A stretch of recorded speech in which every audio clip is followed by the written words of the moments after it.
I'm doing evening fishing here. I'm going to stay the whole evening here. The fishing just gets better when the sun is setting down. This is one of my favorite lakes really to fish. It's in the middle of a wilderness area and I'm just always all by myself here. Like nobody fishes here. Like once a month maybe I see somebody here in this lake, but and it has really monster trouts also. Like here where I'm at with my boat now, it's almost like 50 meters or even 60 meters deep, like immediately here. And the biggest trout caught here was about 10 kilos. Yeah, but just wanted to show you. Oh yeah, and I'm actually doing a review of this of the Outback. So introduction to the proper review.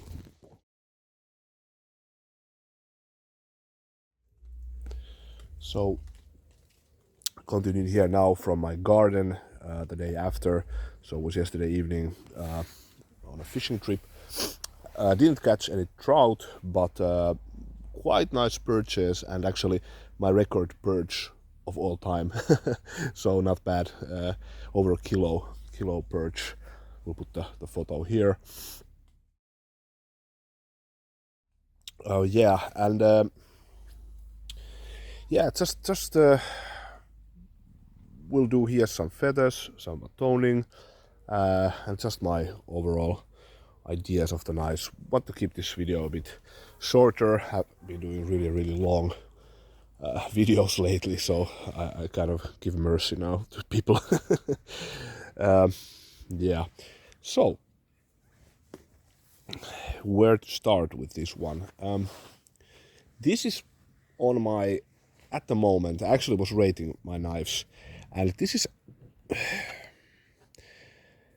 very on a very top of all my like outdoor knives at the moment. I have to say, so I've been really using this a lot.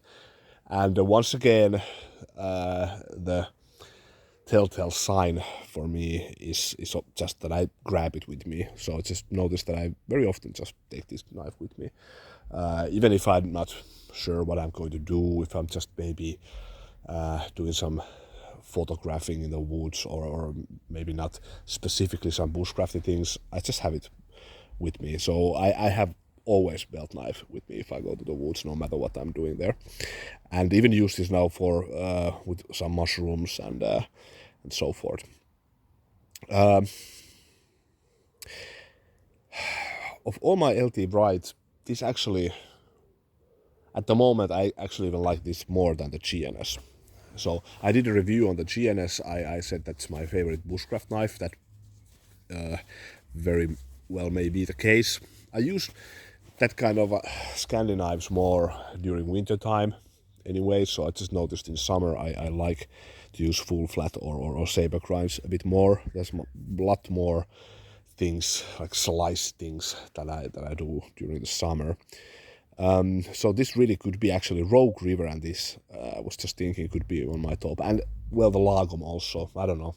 It's difficult choice. Anyways, this is really high on my list of favorite knives. Let's actually just go ahead and check the feathers. It's very wet wood actually what I have here. Well, you can't always have it dry. If I can remember correctly, this actually does pretty nice feathers. So the LT Wright has nailed the grind. Yeah, it curls up really nicely, this grind. Yeah.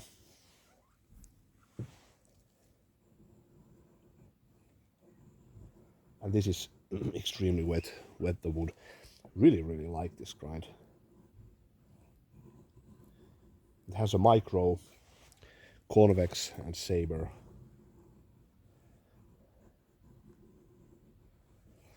Beautiful feathers actually. So this just goes to show how versatile this knife is. One of my definite this kind of go-to all-arounder, do-it-all knives. Yeah, well, you get the get the grip. This is very, very good.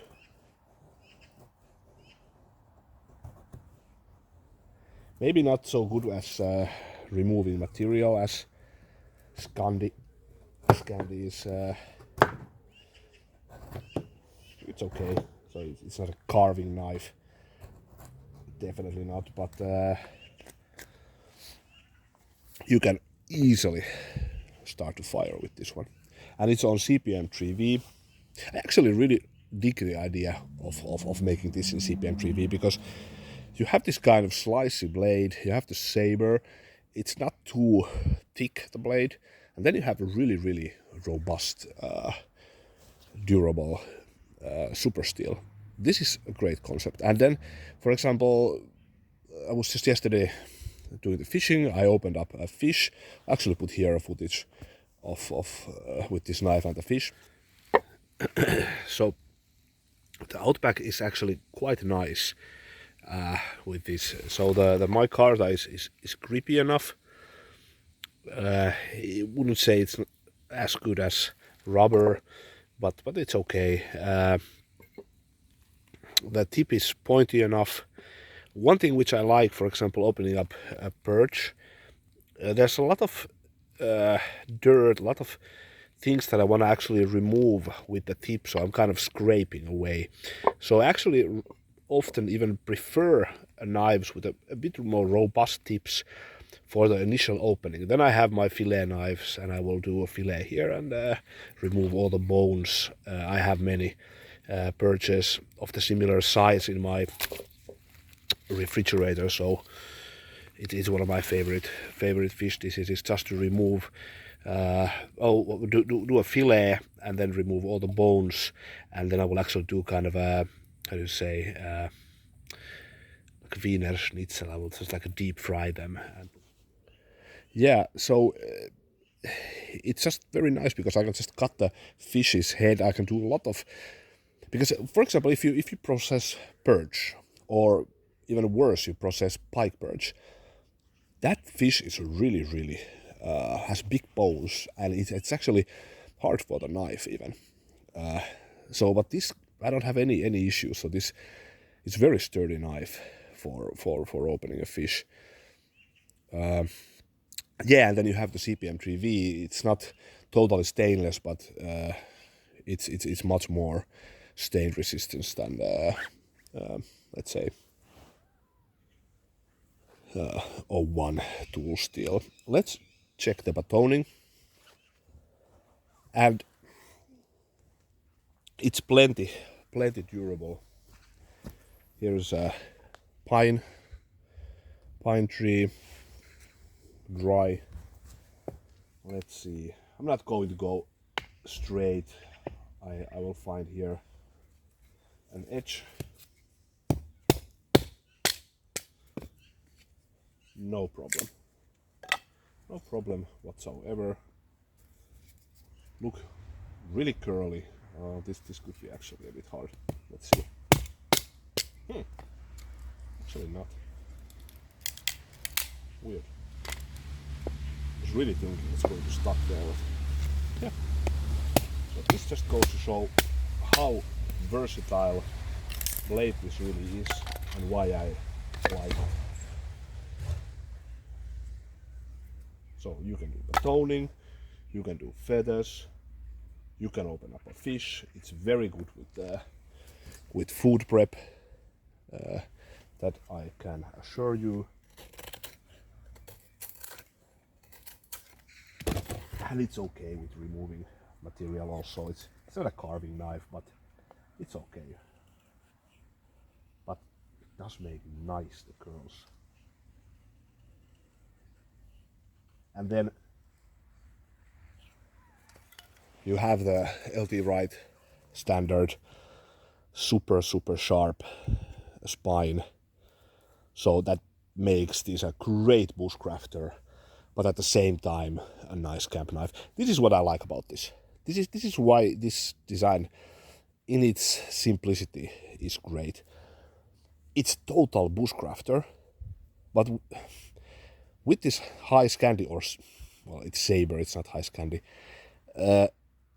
It's very slicey. So you have the camp knife effect, but yeah, you get what I mean. So really versatile, and I like the centered tip, and it just okay. Like if it would be like a hair, how do you say, duller, the tip. So it would be too much, but this is just about right. So it has the piercing capabilities and opening up fish or even as a hunting knife. Yeah, and the handle is very comfortable. It's like the GNS, that shorter actually than the GNS. And I would have to say a bit more balanced, this knife, than the GNS. I was just comparing them. Fit and finish, absolutely perfect, like you get with the LT Wright. All my LT Wrights are without any flaws. Then the sheath. Once again, the JRE leather sheath. Great, the quality. I like them, I really do, because they're so easy to use, easy to find where to put the knife when you're not looking on the belt. Keeps the knife there.